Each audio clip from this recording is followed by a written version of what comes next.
Julian, I have many friends who have PhDs in physics, neuroscience, and some of them are militant materialists. Only the physical is real. Anybody who believes in anything non-physical or God anything is maybe a bit loony.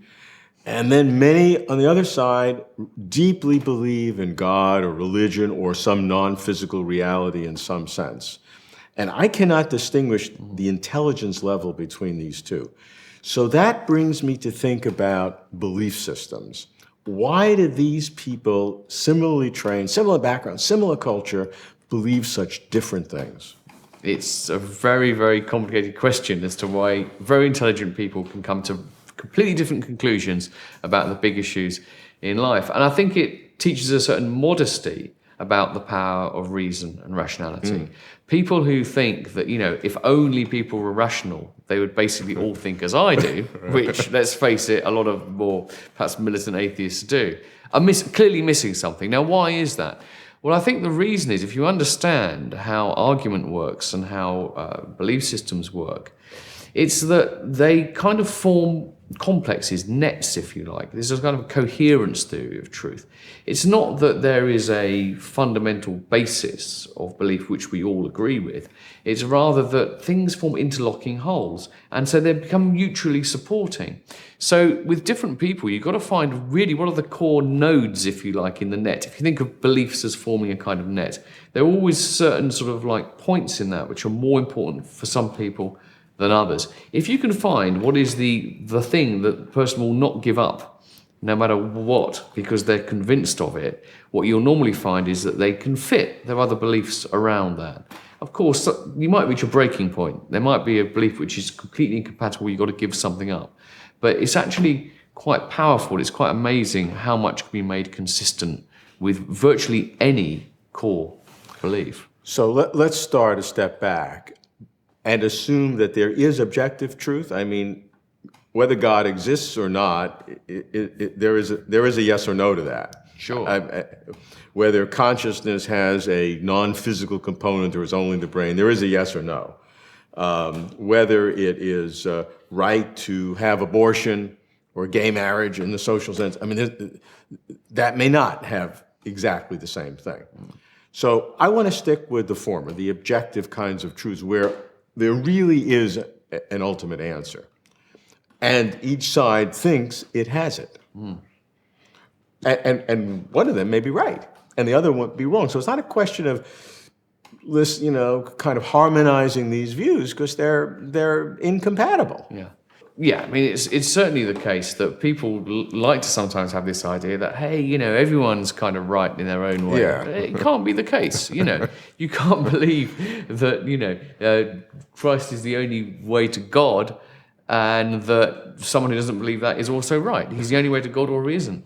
Now, how do you resolve it? Well, the fact that we can't ever come up, well, at the moment, we can't see a way of coming up with any kind of argument which is going to clinch it for everyone.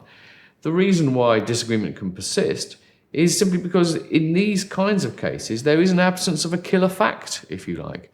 I mean, I think that if you actually look at what lies behind a lot of religious conviction, for instance, it is experiential. I mean, people report the fact that they have a very, very strong feeling of the presence of God or Christ coming into their lives.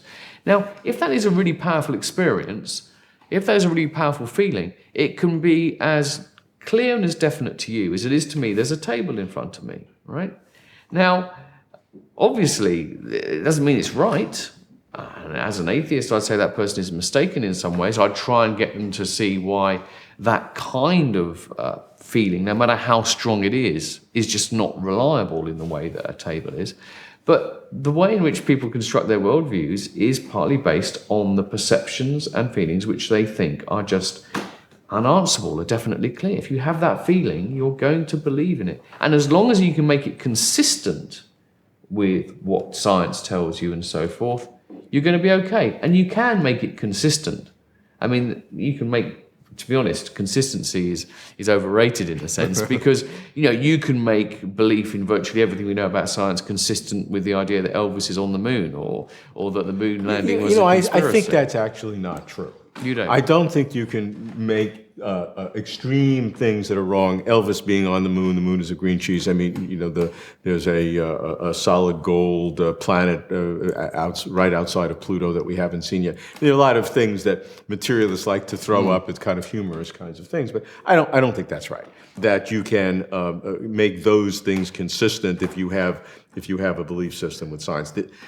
That's why when you look at the universe or you look at consciousness, and religious people say that I can make that consistent with God, I mean, to me, that's an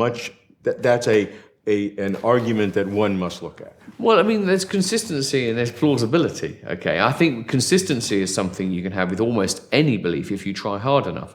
I don't see, if you tell an elaborate enough story, it is about conspiracy, I think you could make the belief that Elvis is alive on the moon consistent with what we know. You just need an implausible amount of conspiracy. Right. So let me ask you this. I mean, I'll accept that. You push it far enough, you can do that. But would you say that the argument that Elvis is on the moon is in the same ballpark as those who try to read a consistency of the physical world being consistent with their religious belief? Is that in the same ballpark? No. I think it's just sort of an insult to sort of like claim they're all of the same kind. But to be fair, when people draw comparisons, for example, I mean, a lot of people make this comparison between belief in God and belief in Santa Claus. Yes. I think that's kind of an insensitive comparison.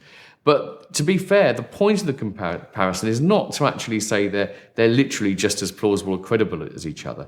It's to say that in both cases there is a significant similarity, whatever that similarity might be. That you've got an entity which there is no good empirical evidence for its existence, but we believe in it nonetheless. Now, I think there are nonetheless reasons why it's crazy for an adult to believe in Santa Claus. It's not crazy to believe in God. So I think it's unhelpful to use those kind of analogies too much. Okay, I like the arguments of those people who say, I can't prove the existence of God from the physical universe. I have this internal belief because I've had an experience, something that maybe I personally can't understand. They tell me, but they feel it. And I accept that they feel it, and that they then can find, when they look at the universe, great expressions of God's creativity or whatever else. I like that argument because at least it's consistent, and it is not trying to prove God from physical facts, which I think is impossible one way or the other, but they are taking those things and incorporating it into their own belief system, and they're stating it as such. So it's very clear what their belief system is, and that to me is okay. Well, clarity, consistency are virtues, but they're not virtues which clinch it, okay? No one would say, to the great credit of Stalin, that he was consistent in doing what was necessary in order to see through his vision. The consistency there was actually a flaw rather than anything else. It should have been a bit more flexible, a bit more humane, a bit less consistent, perhaps. And the only analogy between Stalin and those who believe in God is the issue that consistency is not a sign of truth. Well, exactly. This is the problem with using analogies. I'm not to be taken by saying that there's a moral equivalence between being religious and being a Stalinist. No, of course not. That's a trap that one could easily fall into.